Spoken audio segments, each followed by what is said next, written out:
If you're a woman in midlife with prediabetes and you've been told that the answer to is to lose weight, I want to give you 5 reasons why I think focusing on weight can actually lead to worse diabetes care.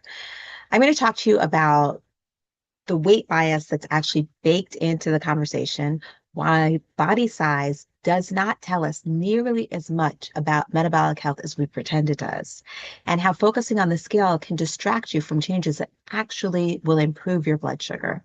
And in the end, I'll tell you what I focus on instead and how I've seen women improve their blood sugar, reduce medication needs, and sometimes even lose weight without making weight loss the goal.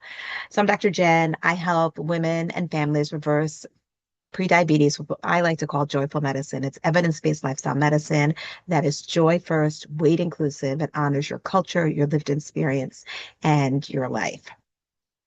So first things first. Weight is not diabetes. Now, we have this bias in medicine against body size. And I can say this as a physician, it is baked into everything that we do. Our research studies presume weight is the problem and then prove the point. So that is a bias that's underlying almost everything throughout medicine. And weight is not diabetes. People across body sizes develop diabetes and prediabetes. And when we start with somebody's size and just assume that that is the problem, then we miss out on a whole host of other causes that may be underlying. And it lets us avoid discussing the things that actually may be happening. How is the patient sleeping? What is the stress? What is their dietary pattern? Are they exercising? Are they connecting with other human beings? Are they consuming or being exposed to toxins that may be making things worse? Or do they have an underlying metabolic concern like polymetabolic ovarian syndrome, like many other metabolic causes of insulin resistance and prediabetes? And so if we don't investigate, if we just assume because a certain body type by itself is the problem, then we're missing out on this. The second one is weight bias makes us misread the physiology.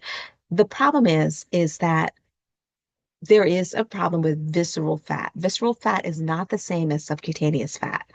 If we use a body size or body type as a decider, then we're missing out on a whole population of people that have visceral fat without being in the typical body size. And this is important. Our body size cannot reliably tell us who has visceral fat accumulation, who is at risk for visceral fat accumulation.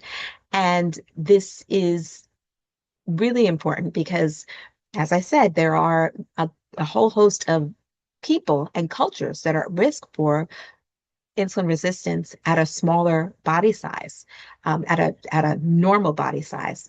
Again, subcutaneous fat is not the same as visceral fat. So when we just assume that visceral fat, which is the fat that collects around organs, which is pathologic, which can lead to insulin resistance, which can lead to other problems, we can't assume that though by a body type. And this is very, very important. The other thing is lose weight turns into an outcome, into a treatment plan. Now we know studies show that when people lose weight, that their insulin resistance improves, but that's not a treatment plan, right? The things that cause weight loss often are the lifestyle change, and the lifestyle change is the lever that is the key in changing the trajectory of disease.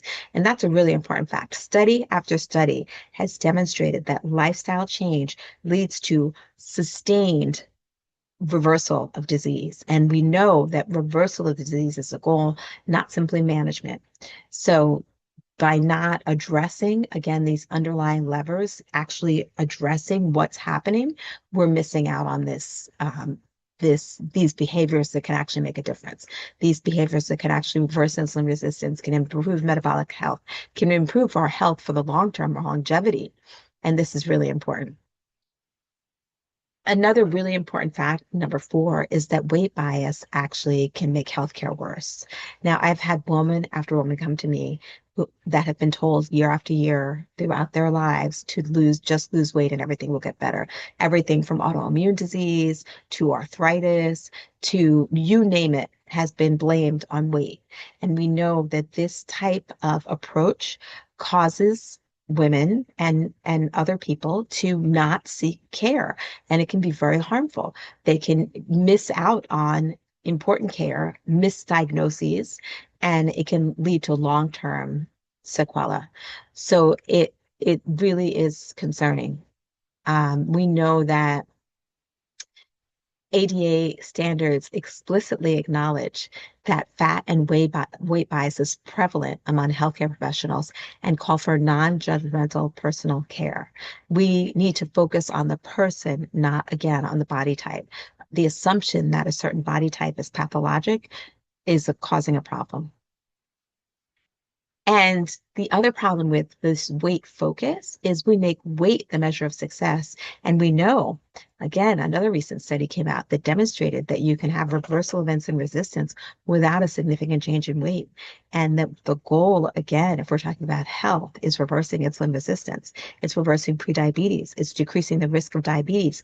It's decreasing the risk of other vascular complications that can occur with longstanding prediabetes and insulin resistance. And this is the key. So what should we focus on instead? What can we do instead? So I think I alluded to it earlier that the goal again is adjusting the lifestyle.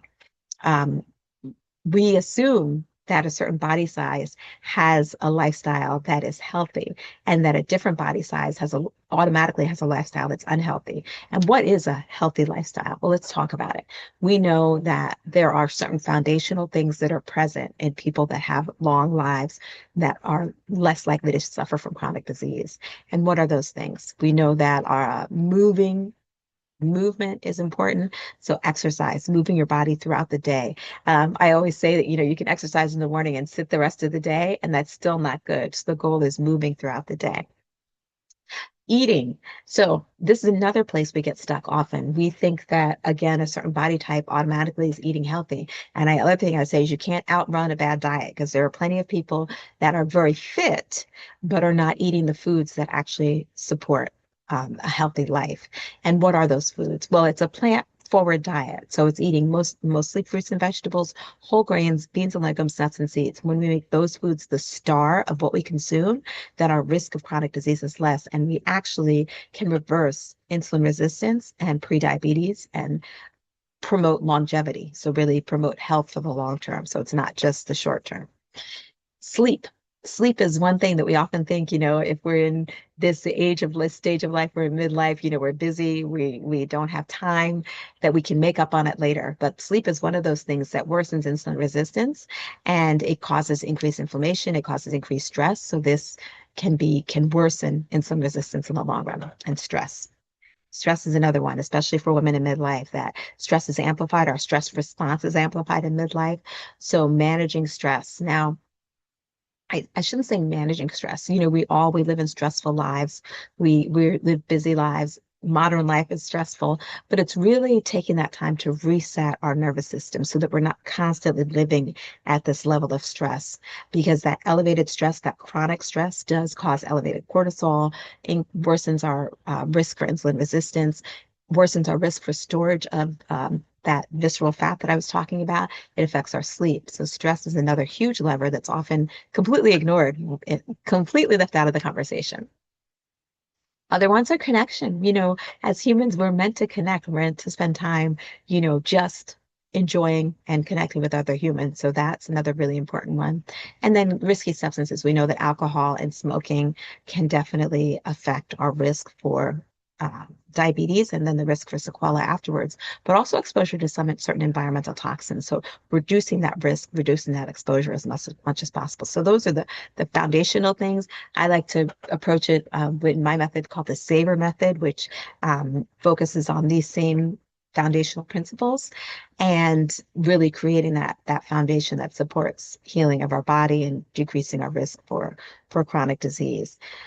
And it's something that I teach to women. Now, I will say that I've helped Many women reverse prediabetes and insulin resistance and oftentimes be able to come off medication and even lose weight without making weight the focus. With this abundance uh, focused approach of abundantly consuming plant foods, abundantly restoring your sleep, and claiming your time back, these things really are the foundational things in helping reverse insulin resistance and prediabetes. And you can do this without even discussing the scale, without even, it's not even something that comes into discussion. I was talking about weight inclusive care, and that's actually what the point of this was. So weight inclusivity means that I will support you, whatever your goals are. I will never make weight the center of the discussion. I will never bring weight into the conversation at all. In fact, I only will talk about it in terms of what you want as far as that goes. I don't think a body type is pathologic. I think that the most important thing, again, is that lifestyle that's going to support long-term health and longevity.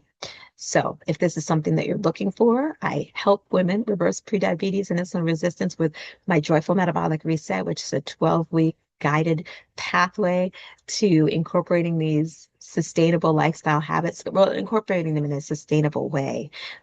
It's a guided path. We walk through it week by week together, and it's supportive, weight inclusive, and joy first, because joy is essential to life. And I think that anytime you do a lifestyle change, it's really important to make sure that those habits become joyful and enjoyable. And that is a really important part of the program. And through this program, as I said, many women have been able to reverse insulin resistance, have been able to avoid or reduce medication needs or get off medication altogether. Some women have lost weight. Some women's spouses have lost weight. And this, again, is without focusing on weight or focusing on the scale, focusing on calorie counting or any of those things. Macro counting, we don't do any of that. So if that's something that you're interested in, if this is something that you struggle with, I encourage you to click the link below and learn more.